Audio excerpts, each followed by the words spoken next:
Assalamualaikum warahmatullahi wabarakatuh. Saya Muhammad Ilham Ma'arif dari SMA ITB Darul Wahdah. Saya akan menceritakan kisah Thabit bin Zubair. Dikisahkan di masa akhir era tabi'in ada seorang pemuda dari kalangan biasa namun solehnya luar biasa. Pemuda ini bernama Thabit bin Zubair. Pada suatu hari ketika ia sedang berjalan di pinggiran kota Kufah, Irak, di sana terdapat sungai yang sangat jernih. Tiba-tiba ada sebuah apel yang hanyut dan ia pun dalam kondisi yang lapar. Tanpa pernah pikir, ia mengambil apel tersebut dan memakannya. Baru saja satu gigitan, hatinya bergumam, milik siapakah apel ini? Masya Allah, meski menemukannya saja, ia merasa bersalah karena telah makan hak yang bukan miliknya. Akhirnya, ia pun menyusuri sungai. Dari manakah aliran sungai yang membawa apel tersebut? Tak lama kemudian, ia menemukan sebuah kebun apel. Di sana, ia melihat ada seorang telah berjaga di kebun itu. Lalu ia menghampirinya dan berkata, "Wahai hamba Allah, apakah apel ini berjenis sama dengan apel di kebun ini? Saya telah memakannya. Maukah engkau maafkan saya?" kata Thabit sambil menunjukkan apel yang telah dimakannya. Lalu penjaga kebun itu berkata, "Bagaimana bisa aku memaafkanmu? Karena aku bukanlah pemiliknya. Yang berhak maafkanmu itu adalah pemiliknya." Lalu penjaga kebun itu berkata, "Rumah pemilik kebun apel ini cukup jauh, sekitar 5 mil dari sini." Akhirnya ia sampai di sebuah rumah. Dia mengetuk pintu. "Assalamualaikum warahmatullahi wabarakatuh." Tiba-tiba ada seorang pria tua yang membukakan pintu. "Waalaikumsalam warahmatullahi wabarakatuh." "Wahai hamba Allah, karena saya telah menemukan sebuah apel dari kebun Anda di sungai, lalu saya memakannya. Maukah engkau merelakannya?" kata Thabit. Tiba-tiba pemilik kebun itu terdiam. Lalu dia berkata, "Tidak, nak, tidak, aku tidak akan merelakanmu. Kecuali demi Allah, engkau mau memenuhi persyaratanku," kata pemilik kebun tadi. "Persyaratan apa itu?" "Syaratnya, kau itu harus menikahi putriku," kata pemilik kebun tadi. "Benarkah itu menjadi persyaratan Anda? Anda mau maafkan saya? Itu adalah anugerah yang terbesar bagi saya." Tiba-tiba Thabit terkejut mendengar ucapan dari sang pria tua tadi bahwa wanita yang harus dinikahi itu adalah wanita yang cacat. "Putriku itu wanita yang buta, tuli, bisu, dan lumpuh," kata pria tua tadi. "Jika engkau mau menikahinya, aku akan maafkanmu."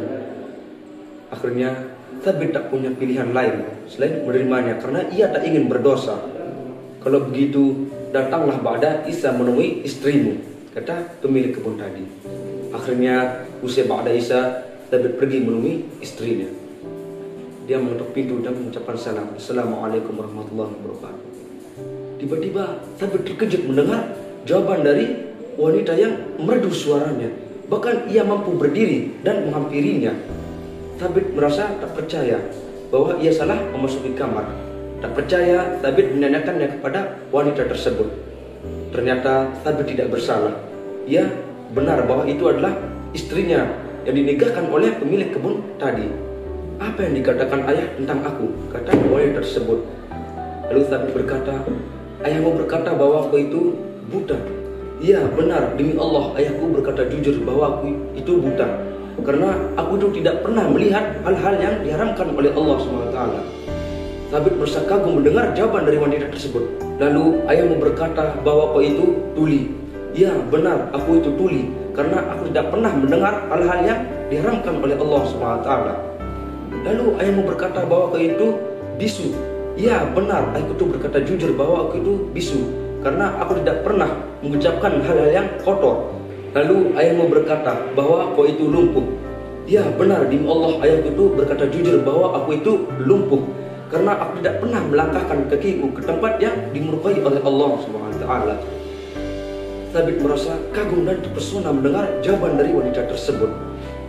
Akhirnya ia pun memandang istrinya yang cantik jelita itu. Lalu ia mengucapkan syukur kepada Allah SWT. Sang pemilik kebun kagum melihat sifat kehati-hatian Thabit dalam memilih makanan sehingga jelas kehalalannya. Oleh sebab itu ia berkeinginan menjadikan Thabit menantu. Dari situlah lahir seorang ulama yang soleh, mujadid yang terkenal, yakni Nu'man bin Thabit, atau lebih dikenal lagi dengan Imam Abu Hanifah rahimahullah ta'ala. kisah seorang pemuda yang tidak lain adalah ayah dari Imam Abu Hanifah. Tersebut terdapat dalam kitab Al-Ghani karya Abu Al-Faraj Al-Isbahni. Sebagaimana diketahui, Abu Hanifah merupakan ulama cerdas, ahli fikih dan ahli ra'i. Beliau lahir di kota Kufah di dinasti Umayyah pada 80 Hijriah 699 Masehi.